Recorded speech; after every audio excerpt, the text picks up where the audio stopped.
What's good, everybody? This is Robo back with another college football video, and today I'm giving you my Week 5 picks. Last week was a loaded schedule, and we did pretty well, going 35-23 against the spread with a few pushes as well, which brings the season record to 121-80, as well as a 24-12 record in the closest spreads. This week has a bunch of close games to pick, so hopefully I can stay hot with another strong week against the spread. Moving on into the games, we've got a triple header on Thursday, starting with Western Kentucky and Middle Tennessee. I like the Hilltoppers offense here at home. Corley and Reed are just too dynamic to slow down, so I'll take them to win by 10, 34-24. Next up is Tulsa and Temple. Neither team is particularly good, but I lean towards Tulsa, especially at home, so I'll take them with a final score of 31-24. Jacksonville State is on the road against Sam Houston State in the final game Thursday. Sam Houston has just been awful so far. I like Jacksonville to run the ball often and well in a 27-17 win. Friday, we've got 4 games starting with Louisville and NC State. I like Louisville here as the road favorite. As long as they play their game and get the ball to their playmakers, they should get a close win here. I'll go 31-23 final. The biggest game on Friday and one of the best of the week is Oregon State hosting number 10 Utah. The big story here is if Cam Rising will be making his debut or not. I'm leaning towards Utah covering the spread if he plays, but Oregon State has been a different animal at home, so as of right now, give me Oregon State in a nail-biter, 23-21, but I do have Utah covering that spread. Ugly game next as UTEP takes on Louisiana Tech Friday night. Both teams haven't played any defense this year, and there's some quarterback injuries as well. I'm not too comfortable in this pick, but I'll take Louisiana Tech on the road as a better team in general, 30-27. BYU hosts Cincinnati on the Friday finale. This one should be pretty good as the Cougars enter as 2-point underdogs. Cincinnati has been all over the place this year, losing to Miami of Ohio at home and then competing with Oklahoma last week. So this one's tough, but I like BYU in the night game, 27-23.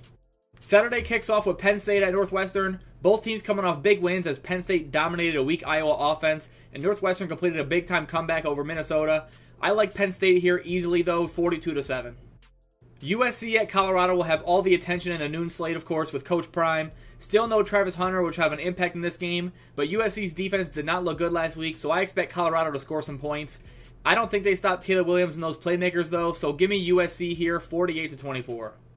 Florida at Kentucky is a tough game to pick. This could really go either way, honestly, as Florida may be a better team all around, but I think the playmakers on the Kentucky side, along with a solid run defense, can make a big difference here as they pick up a huge win at home, 28-23. Texas A&M and Arkansas will play in the Southwest Classic in Arlington, Texas. A&M will be starting Max Johnson at quarterback, who looked pretty good last week, and I'm still not sure what to think of this Arkansas team without Rocket Sanders right now. If he is out again, I'm feeling pretty comfortable picking A&M here, 33-24. Minnesota hosts Louisiana Saturday, and they need to bounce back in a big way after a crushing loss to Northwestern where they blew a 21-point fourth quarter lead. I'll let that collapse slide and take them to play a more complete game this week, picking up a 30-17 win over the Raging Cajuns. Utah State at UConn is another tough game to pick. UConn got beat at home by a fairly weak FIU team, but Utah State got absolutely wrecked by Air Force earlier this season. Both teams need to win badly, but I'm going to side with Utah State, who I just think is the better team in this matchup, even on the road, 30-21. Clemson just lost a heartbreaker against Florida State in a game they should have won and would have changed their season, and now they head to an undefeated Syracuse team as touchdown favorites. I like this Syracuse team a lot, and I think they definitely can cover that 7, but I'm taking Clemson to get the win close, 31-27. Tulane hosts UAB, who honestly didn't look all that bad in the loss to Georgia. I'd expect a much less amped UAB team this week, which plays in Tulane's favor, but I just don't know about the spread being over 3 touchdowns. I don't think it's going to be too close, but I'll take Tulane 38-17. James Madison and South Alabama could be a really solid game between two good Group of 5 teams. I was really shocked that South Alabama's lost last week, and they could be due for a bounce back, but I think this JMU team is too solid, so I like them here 28-24.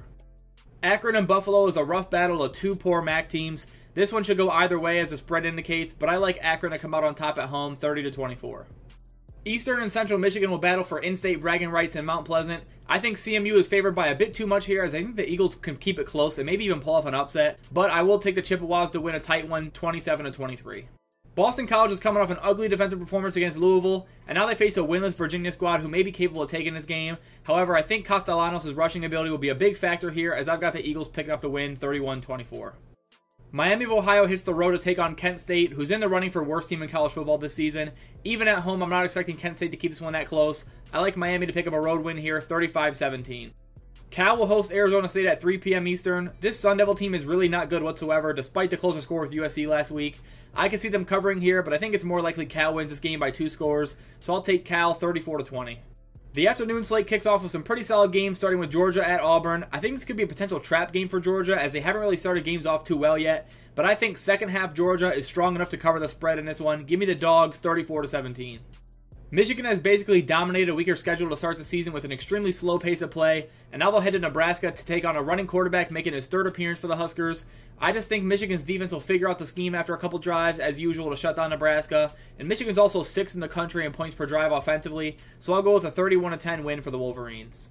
Texas has been one of the best teams in the country so far, but outside of last season, Kansas has kept this game a battle for the past several years. This isn't my most confident pick of the week, but I like Kansas to cover the spread here, but I do have Texas winning 38-24. Maryland has had an impressive start to the season, doing what they're supposed to do and then some, and Indiana is no match for their offensive playmakers and Talia at quarterback. Give me the Terps big here, 34-14. Another Big Ten matchup next as Purdue hosts Illinois. Still not sure what to make of either team other than neither being any good. Illinois still has a game record on defense in Johnny Newton, who's been great this season, and I think they're still the better team overall. As long as Altmaier controls the football this week, I like the Illini in a close one, 28-27. Georgia Tech enters as big favorites over Bowling Green this week, and rightfully so, as Haynes King has looked pretty solid and Bowling Green's been the exact opposite. I like Georgia Tech to win this one pretty easily, 38-13. Texas Tech just lost in upset fashion to West Virginia, and they'll be looking to bounce back in a big way against a pretty weak Houston squad. I think an 8.5 point spread is a bit low here thanks to that loss last week, so give me a Texas Tech to come out on top here, 31-20.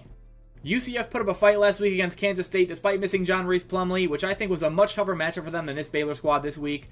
I like the Knights to pick up another win at home over Baylor, 35-21. UMass hosts Arkansas State in another matchup between two of the worst teams in the FBS this season. UMass couldn't get the job done last week, but I'm taking them again here as I think they get this one, 28-24. Navy enters a home game against South Florida as 4-point favorites, which I think might be a bit too much here as Navy does control the pace of the game, but I think USF can get the stops they need to compete, so I like South Florida to come away with an upset win here, 27-24 on the road. Marshall's coming off an impressive win over Virginia Tech last week, but now they could be in for a trap game with Old Dominion. I think as long as they play disciplined football, they should have no problems with this game, as I've got them winning and covering 35-14. Ball State at Western Michigan is another tough MAC matchup. Neither team has played that great this year, but Western Michigan has shown a bit more on the offensive side of the ball, so I'll take them here at home, 27-23. Toledo hosts Northern Illinois in another MAC matchup. This one's a little easier to pick a winner, as Toledo is one of, if not the best team in the MAC. I think they can pick up a win here at home with ease, so I'll go with the Rockets, 35-17. Missouri's coming off an impressive win over Memphis with a banged-up Brady Cook, but he looked just fine and now heads to Nashville to take on Vanderbilt for their first SEC game of the year. Missouri is a far better team here, but some injury issues are causing some pause here. I think Vanderbilt may be able to put up some points on the board and cover the spread, but I like Missouri to get another win here, 34-23. Memphis and Boise State face off at 4 p.m. Eastern, and Boise's coming off a big win over San Diego State last week, and Memphis have a loss to Missouri. I think Memphis can bounce back here, as this just isn't the same Boise team we've seen in the past. Give me the Tigers, 30-24. UNLV Hawaii should be a high-scoring matchup. I've been a little impressed with UNLV so far this year, of course knocking off Vanderbilt and then showing up on the road against an inferior UTEP team. I just don't think Hawaii is strong enough outside of the passing game to keep up here. Give me UNLV and the points, 35-21. Wyoming's another Group of 5 team that's been fairly impressive this year, and it's the exact opposite for New Mexico, who just isn't on the same level. I think Wyoming should be able to cover here and pick up a 30-13 win at home. One of the biggest games of the week comes in Oxford as Ole Miss hosts LSU in a pivotal SEC West matchup. Quinshon Judkins needs to bounce back here if Ole Miss wants to take down the Tigers. I really do think Ole Miss is a good team, but it's hard to pick against Malik Neighbors in that LSU offense. Give me the Tigers to escape a close one, 31-27. Oregon just absolutely embarrassed Colorado and Autzen last weekend, and now they hit the road to play a very weak Stanford squad. I could see a bit of a hangover here, but I think the athletes on the Oregon side are far too good not to blow this one open. I'll take the Ducks big on the road, 45-14. Oklahoma picked up a decent road win last week over Cincinnati, although it wasn't their best offensive showing. But up against Iowa State this week, they should have no issues defensively and find their offensive rhythm at home. So I like Oklahoma here, 35-7. East Carolina at Rice is another tough one to predict. Rice quarterback JT Daniels is questionable for this one, and that's definitely going to matter as he's been pretty lights out this year. I like East Carolina here as he's pretty banged up right now. Give me an upset win for the Pirates, 24-23. Grayson McCall and Coastal Carolina hit the road to take on a pretty solid Georgia Southern team. Both these teams have looked sharp at times this year, and I think this will go down to the wire. I've got Georgia Southern winning at home, but Coastal covering 31-28. Staying in state and in conference, Georgia State took down Coastal on the road last week, and now they head home to take on Troy. This is a tough matchup, but I was impressed with Darren Granger last week, and I'm taking him to get the win this time around. Give me Georgia State 27-20. Southern Miss has really struggled this year. They need to win pretty badly here, but this Texas State team has just been better so far. I don't think this is the week for Southern Miss, although I think they keep it close. I like Texas State 35-30, but Southern Miss to cover. College game day is heading to Durham as Duke takes on Notre Dame. Both teams have been pretty impressive so far, and obviously Notre Dame is coming off a crushing loss to Ohio State last week. I think they bounce back here, but it'll be a dogfight. This Duke defense is strong, and Riley Leonard can extend drives to keep Duke battling. Give me Notre Dame here, though, 28-24. Back to the SEC as Tennessee hosts Spencer Rattler in South Carolina. Rattler's been pretty sharp this year, especially in terms of completion percentage. I think South Carolina keeps this game close, as I'm just not a believer in Tennessee yet, but I do think they pick up a close win, especially in that night game atmosphere. I'll take the Volunteers 34-27. Moving on to Iowa and Michigan State, there really isn't much to be excited about right now on either side. Iowa's offense has looked abysmal so far, and obviously Michigan State's in a transitional period right now. This is a night game at Kinnick, and we know how that goes. I don't think MSU has much of a chance in this one, but I don't see many points being scored, so I'll take the Spartans to cover, but Iowa to get the win, 23-13. SMU has had some impressive showings this year, but the same can be said for Charlotte, who's coming off a solid performance against Florida last week. I think the Charlotte defense is a big positive for them, and they may be able to somewhat slow down SMU's attack. With that said, though, I'm taking SMU to win, but Charlotte to cover the spread, as it's just too high for me, with a 35-17 final score. Pitt and Virginia Tech is going to be an ugly game, as neither offense has impressed so far this year, and I've been pretty disappointed in the play of Phil Jurkovich. Virginia Tech should have a great home night game atmosphere and could pull off the upset, but I think Pitt needs this game badly, and they can escape with a close win on the road, 24-20. West Virginia has had a strong last couple of weeks and is a better team, I think, than people expected to start the year. However, now facing an improving TCU squad, I think this is where the roll ends for the Mountaineers. I've got the Frogs in a close one, 35-28. Appalachian State hits the road to take on Louisiana Monroe this week. I think App State's a much better team in this matchup, and as long as they play their game, they should be able to come out with a fairly strong win. Give me App State to cover here, 37-20.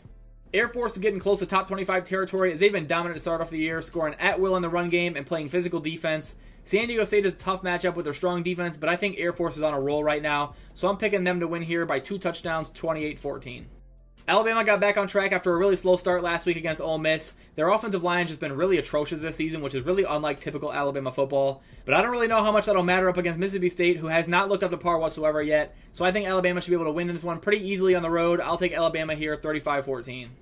Washington looks like the scariest team in college football right now, as Michael Penix is just bombing teams left and right and has maybe been the best all-around quarterback in college football so far. I think they keep it rolling here against Arizona in a late road matchup. I take anything under 3 scores here, as the Huskies have been lighting up everyone. I'll go with a 45-20 final.